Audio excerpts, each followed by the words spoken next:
Below the surface lies a hidden world of ruins and caverns, known as delves. Some are larger than others, great cities that have been buried for centuries. This video series covers one such delve, a ruin so vast and dense that it would take days to traverse the many catacombs and halls.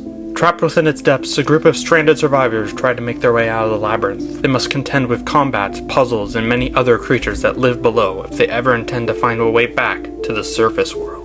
For those returning to the series after my short absence, welcome back! Today we'll cover a chunk known as the Guardian Gate, which directly leads from the platform landing chunk as we follow the survivors deeper into the city. The group moved onward after their encounter with the mining boss. This chunk opens with a fairly well-preserved living complex. The ancestor peoples who built this city hollowed out caves and artificial hollows to build surface-style housing in this part of the district. The buildings and structures are still mostly intact, but fragile. Some applied force would easily break through the old walls and roofs. Amidst the old housing, familiar mechanical workers lay idle but alert. Their design is similar to the mining machines found in the last chunk. When trying to find a solution to dealing with the machines, sneaking through or around the houses in the perimeter of their sensors may help avoid unnecessary combat, or perhaps an explorer proficient with stealth may try to sneak up and disable them. If the group chose combat or tactical stealth, disposing of any of them yields data and parts, which may be useful in the future. This area has two other hallway exits. One, closed from the other side by a metal gate. Peering through reveals a large octagonal room on the other side, with a door further beyond it and an imposing figure in the center. The second path leads up the stairs and onto a balcony and through a hallway. The room ahead is vertical, built into the center of a tall man-made shaft, descending downwards and upwards, bridged with pathways above and levels of the hallway we ourselves occupy. This room offers a choice of paths to take, as climbing down a ladder below takes you to the lower shaft with more choices of exploration beyond. The survivors will be exploring the direct path for now, but this room may be revisited in the future. The next room was once the center of commerce along the district's roadway, a line of storage facilities flanking the road on either side, with a variety of old pipes starting here and there out of the walls. The doors into these warehouses have been shut tight by a kind of pressure lock, and the gate along the road has been locked from deeper inside, seeming to be a dead end. This is the first puzzle room. Using the pipes and furnace mechanisms around the room, you direct steam and open doors, and activate once inaccessible furnace locks to find the exit. Some pipes have been damaged and are in need of repair. After activating the right furnaces, the door to progress opens, and the group can follow through a maintenance tunnel into the other side. The maintenance shaft is a peaceful spot for survivors to rest and repair before moving forward, making their way over the previously mentioned upper pathway above the shaft. The group makes their way into a large, domed complex, and with closer inspection, this is clearly an arena. Standing amid the center lies an imposing automation, surrounded by what looks like bodies. When the people of this city still breathed life, there stood a mighty academy of the art of battle and tactical warfare. But to gain admittance, you first had to pass a trial of combat. Your opponent would be the sentinel of the grounds, the gate guard.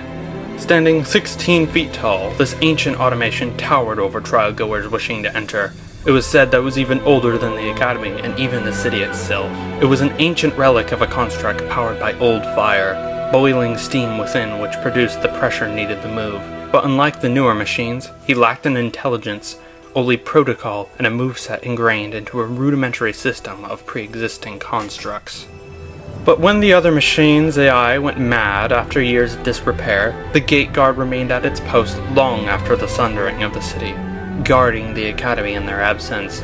The bodies lying at its feet were reanimated remains of those who once sought to test their steel and prevailed, but in undeath they gained an unholy will to kill.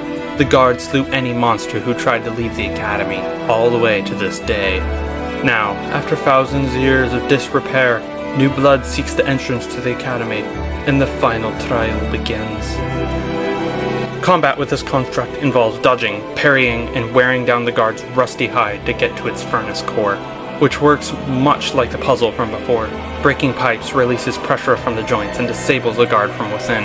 Without the piston hydraulics, the machine becomes immobilized and unable to move, deactivating the machine and defeating it, if you can dodge the jabs of his lance and shield long enough to do so.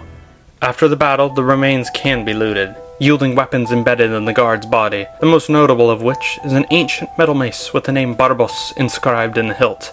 Its blunt sides and flanges make it excellent for dismantling machines. Upon inspection, the bodies strewn about from the past combats are ancient. Mages will find the smell of undeath upon them, marking them as wights. Corpses revived by ancient magic, most commonly found in the old civilization ruins and bloody battlefields. There are surely more ahead. The survivors must be wary moving forward. With little other option, the party rest after their battle. Then, they continue their desperate search for a way out, heading deeper into the labyrinth. At the end of each of these narrated segments of the video, I want to go into a bit of a design diary of each chunk in my process. I hope by covering these I can kind of keep myself on track for future chunks as if it were kind of a journal, since I haven't really kept any text notes around it for these first chunks. Second purpose of these is to challenge myself to create different scenarios and ideas for the chunks as we go deeper into the mega dungeon, so it doesn't get stale halfway through. Hopefully, I can inspire some of y'all to come up with some of your own dungeon ideas or encounters using your D&D games or whatever hobby you might be involved in. This chunk was designed with one simple rule in mind: progression. It needed a clear goal shown as incentive, both room and narrative-wise. I plotted out a rough diagram of rooms and progressions along a big full map of all the chunks to kind of have a plan moving forward with the upcoming videos. After doing that, I turned to this chunk and fleshed stuff out, while also brainstorming plot elements for the future. Before even designing the interiors or the city aspects, I gave each room a purpose along a bullet point diagram of progression. The first being the combat room, which also helped foreshadow the goal of this game loop and the boss. Second, I marked the puzzle room, a hindering of progress that would need to be dealt with first before moving forward. Then finally, the goal, placed behind a boss, the final obstacle to surpass. In between, I added rooms that added a bit of foreshadowing, like the shaft room, and of course, every boss room needs a short rest spot beforehand to prepare for the battle, at this stage at least. After figuring out each room's technical purpose, I moved on to designing the interior and narrative elements, boss lore, area design, etc.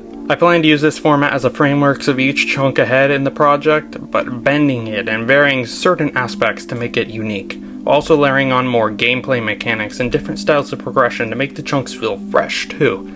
If you have any ideas for future chunks, I'd love to hear about them in the comments. You can also share ideas in your own work with me by joining our Discord community, linked in the channel description. And that wraps up this chunk. I recently came back from a hiatus that really blew the wind out of my sails and the project momentum we had with the reveal. I really hope to press forward with future videos and maybe more shorts in the future now that I have time again. I did change the direction we were heading with the channel though, so it's gonna be a bit laxer. Each of these projects and worlds I make are meant to be hobbies and creative outlets, so sometimes I try to go at a slower pace for the sake of design and overall quality and care going into these videos. So, big shout out to all my awesome subs who are sticking with me and my content. I appreciate y'all a lot. I hope y'all have a great day. Thanks for watching.